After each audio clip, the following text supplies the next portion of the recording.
اما بعد فاعوذ باللہ من الشیطان الرجیم بسم اللہ الرحمن الرحیم قل بفضل اللہ وبرحمتہ فبذلک فلیفرحوا آمنت باللہ صدق اللہ العلی العظیم وصدق رسولہ النبی الامین المتین الکریم الرؤوف الرحیم ونحن علی ذلک لمن الشاہدین والشاکرین والحمد للہ رب العالمین۔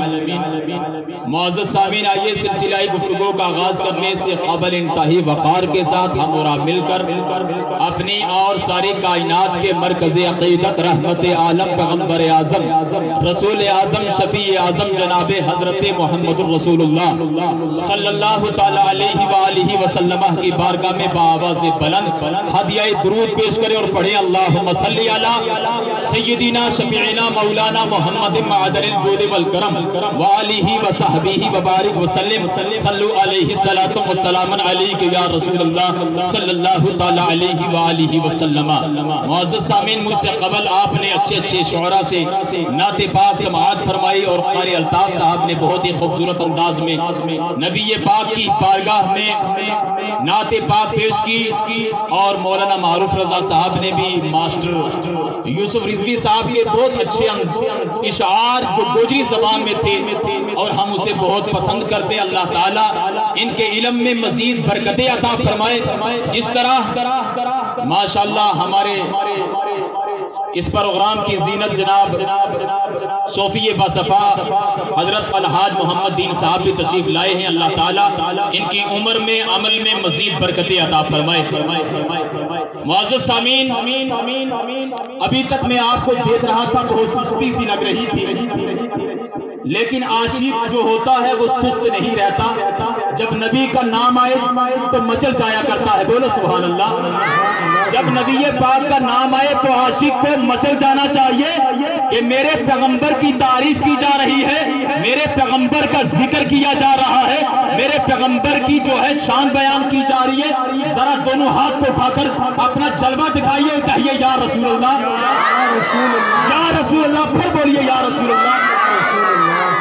ایک شاعر کہتا ہے آئی ہے دنیا میں جب عید میلاد رسول، آئی ہے دنیا میں جب عید میلاد رسول، تو کھوئی ہے دنیا کا سب غم عید میلاد رسول، تو کسر باقی نہ رکھی، کسر باقی نہ رکھی بزم امکان جگمگانے میں، عرب میں چاند نکلا اور چاندنی پھیلی سارے زمانے میں۔ بولو نا سبحان اللہ۔ چاندنی پھیلی سارے زمانے میں اور محمد مصطفیٰ کے نام نے، محمد مصطفیٰ کے نام نے طوفان کا رخ پھیرا، ذرا سا فیصلہ تھا میرے دل کی کشتی ڈوب جانے میں۔ بولو سبحان اللہ۔ ابھی آپ کو جانب مدینہ لے جانا چاہتا ہوں، کون کون مدینہ جانا چاہتا ہے؟ بولیے سبحان اللہ۔ یہ حجاج کرام ہے، آپ سنتے رہتے ہیں، میرے نبی کی حدیث ہے، میرے نبی فرماتے من زار قبری وجبت لہو شفاعتی، کہ جس نے میری قبر کی زیارت کر لی، جس نے میرے روزے کی زیارت کر لی، تو میرے پیغمبر فرماتے ہیں اس کے لیے میری شفاعت واجب ہو جاتی ہے۔ بولیے سبحان اللہ۔ اس کے لیے میری شفاعت واجب ہو جایا کرتی ہے۔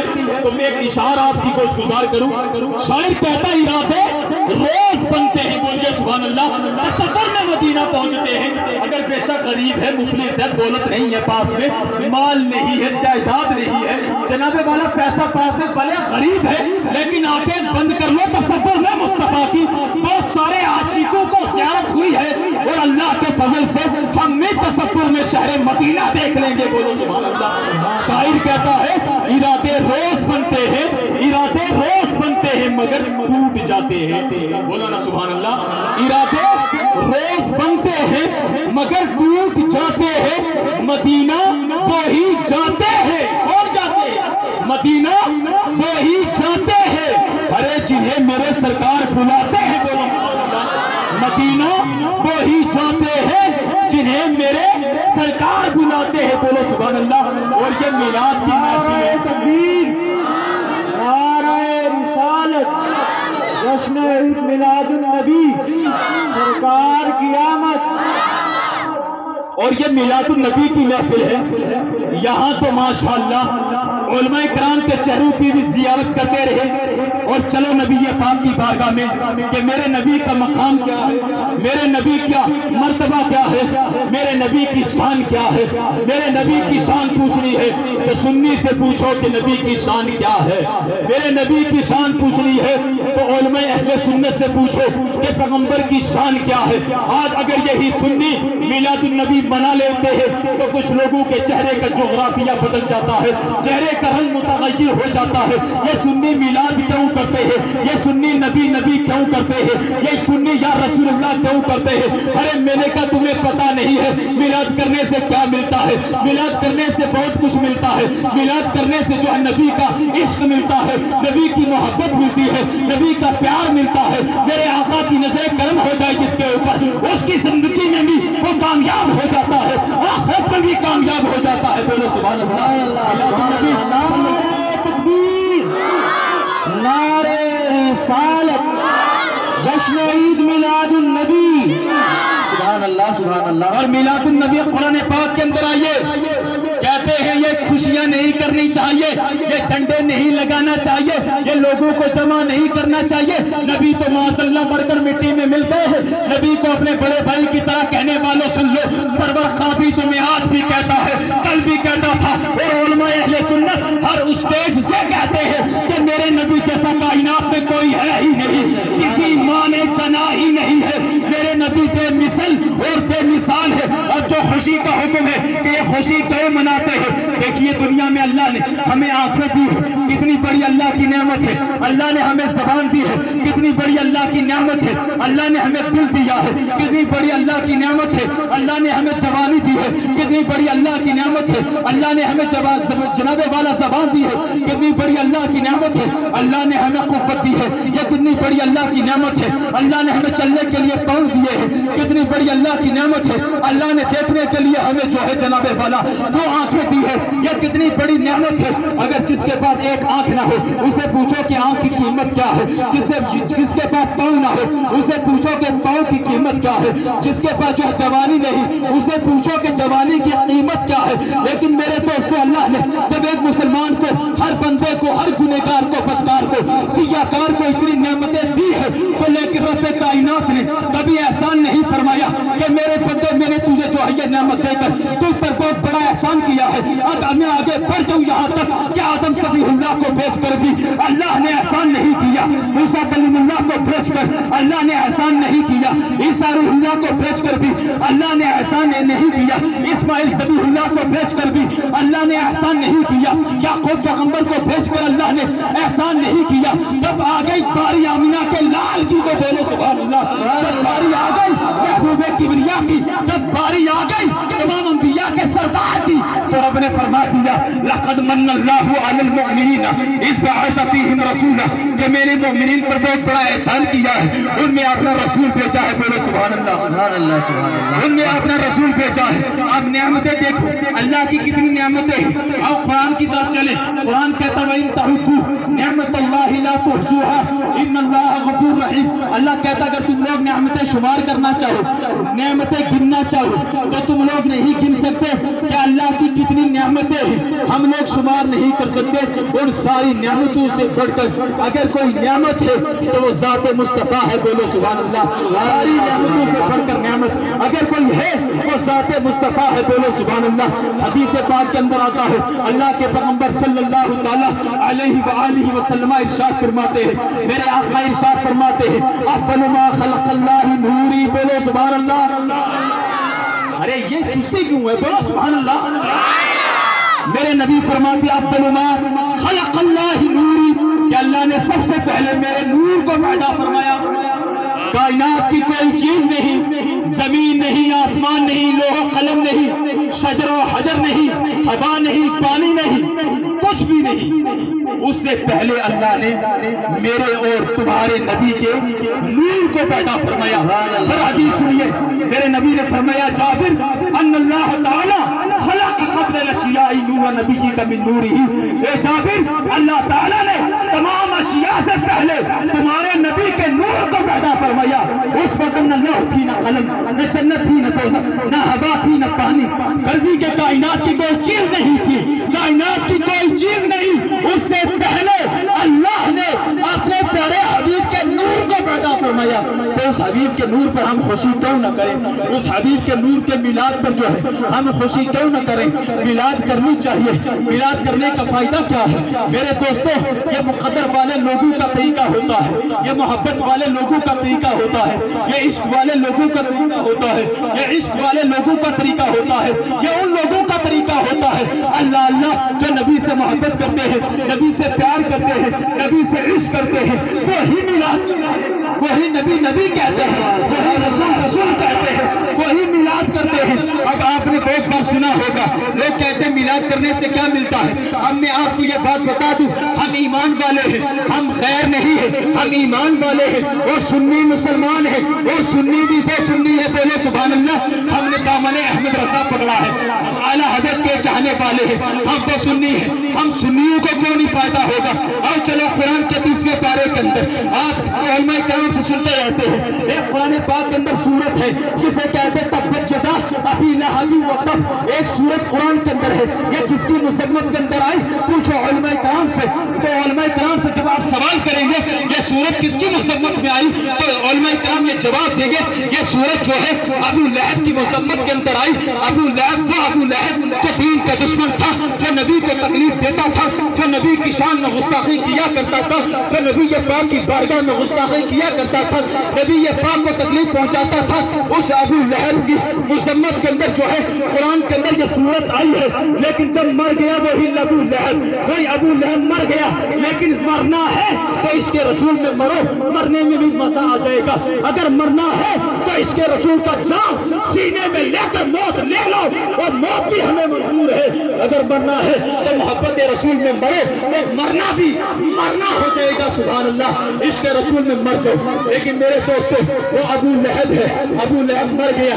کسی نے دیکھا خواب کے اندر, توجہ ادھر بھی رکھیے, حلوہ بھی کھاتے رہیے, اور یہ حلوہ ہم سنیوں کا مقدر ہے. بولو سبحان اللہ.